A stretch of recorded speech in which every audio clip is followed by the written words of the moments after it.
来以前上海最贵的长角面馆，看看味道到底咋样。只能说他运气太好了，这种水平赚那么多。那个长角面馆就在新天地附近，走过去就到了。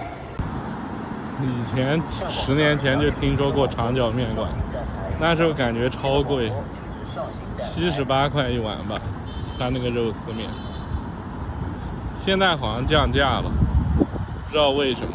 以前感觉吃就是智商税，今天去试试吧。这家长角面馆应该是真的吧？我研究了下评论，好像是真的。40块一碗，也不便宜。一个肉丝青菜面卖40多块一碗，有点智商税。路过这家春源四如春，这家面馆性价比还挺高的，没啥特别大的优点，但是没啥缺点。附近可以来尝尝，性价比高。思南公馆就在附近，反正就顺着这条路走。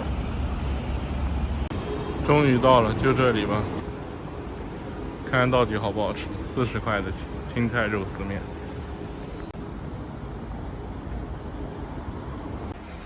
感觉没什么人，但应该是老字号。建议怎么配？开着我。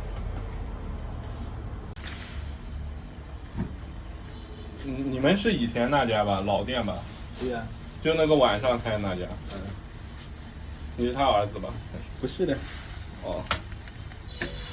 就你不是老板是吧？我是帮他打工。哦。青菜肉丝面。现在反而降价了吧？以前要78一碗了吧？对呀、这肉丝是腌好的。对。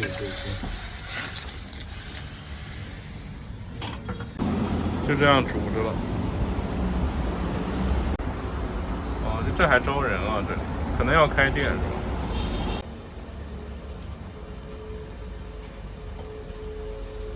鸡精不要了，可以不？鸡精味精不要了。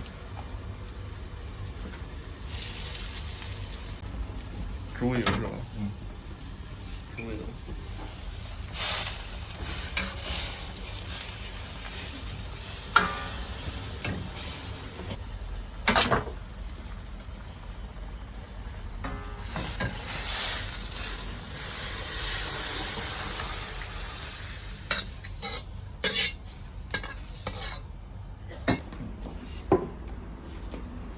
面40块。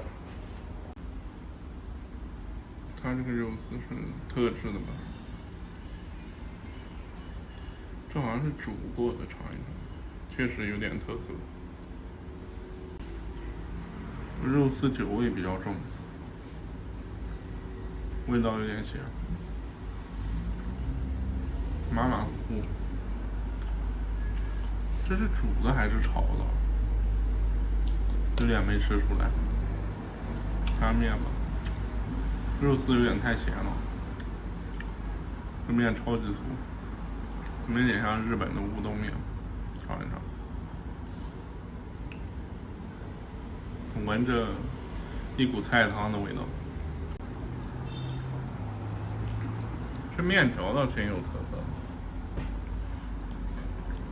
当然吃面条还蛮好吃的，汤好像不太行。再尝一口，这面挺神奇的，一咬就化在嘴里了，确实有点东西。这面是定制过的吧，有点像北方的一种面，但是它特别嫩。这面条是有点东西的，但是汤头我感觉不太清楚。尝口菜吧，就普通的菜吧，应该。这个菜以前要加20，真的智商税。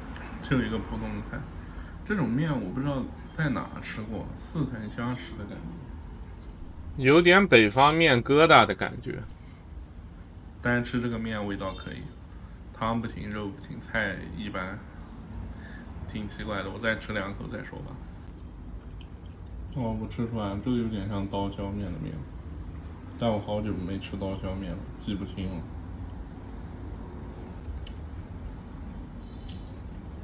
这面单吃面真的可以，但是汤有一股味道，面还是这面还有面香，然后挺嫩的。喝口汤试试吧。汤应该是白开水吧。汤也是有一股埋汰的味道。尝一尝白开水猪油汤。这猪油酱油汤还有点辣。这东西是有点秘方的，真的。但整体是难吃的，因为有一股那种不新鲜的蒿味。那个肉丝我觉得不是很好吃，再吃一口尝尝。这肉丝我觉得是酒煮出来的，酒味太重了。但说实话，它这个汤喝着虽然是白开水，但是带点酱油味，就是有一点点肉丝不好的味道。面是挺好吃的。但是吃面的话，有点像刀削面，但又不会断，不会泡烂。它这个东西唯一不好复刻的就是这个面条，估计要找一找定制一下。这面盖着盖子煮都没煮完，都没煮糊啊，挺奇怪的，真的。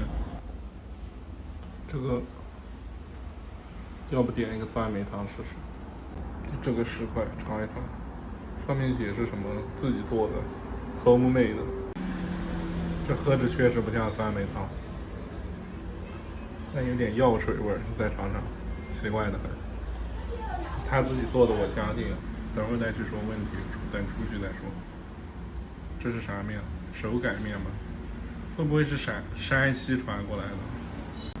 这东西就是一咬就爆炸，你没啥劲道，但是又不烂，也不死，而且还有点面的清甜，挺神奇的，真的。肉丝难吃，汤难吃，整体有一股怪味。青菜就普通的青菜，面条有特色，不能硬黑。可能几年前就是晚上开门这种效果，然后一个光面60块，加肉丝20，加青菜20，吸引的人吧。你说整体有技术含量也没有，就是如果你能搞到它这个面条的情况下的话。行，我今天就吃到这里吧，酸梅汤喝完。等会儿出去点评一下。出来了，总结一下，在里面不太好吃说实话，它这个面有一股那种酱油的不好闻的味道。但是我顶的那个味道多吃了几根面。这种面其实分2种情况，一种情况就是觉得特别差，因为没啥劲道。但是我仔细想了一下，这种类型的面又比较少。就是跟它像的挺多的，但它确实是有特色。单吃面条还是好吃的，但是有点像吃面疙瘩，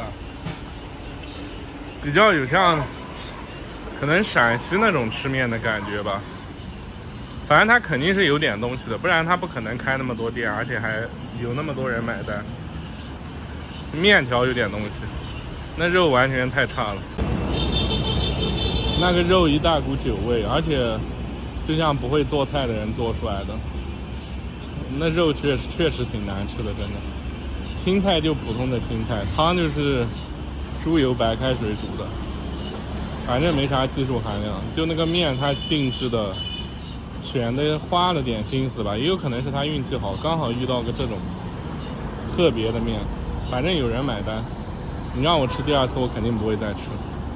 主要是有股怪味，反正酸梅汤其实也有点怪味，但是不浪费嘛，甜甜的也能喝。反正这种店肯定不是特别好。真的想了一下，他那面条之前卖100块1碗，运气太好了，只能说他这种水平的面能卖100块1碗，还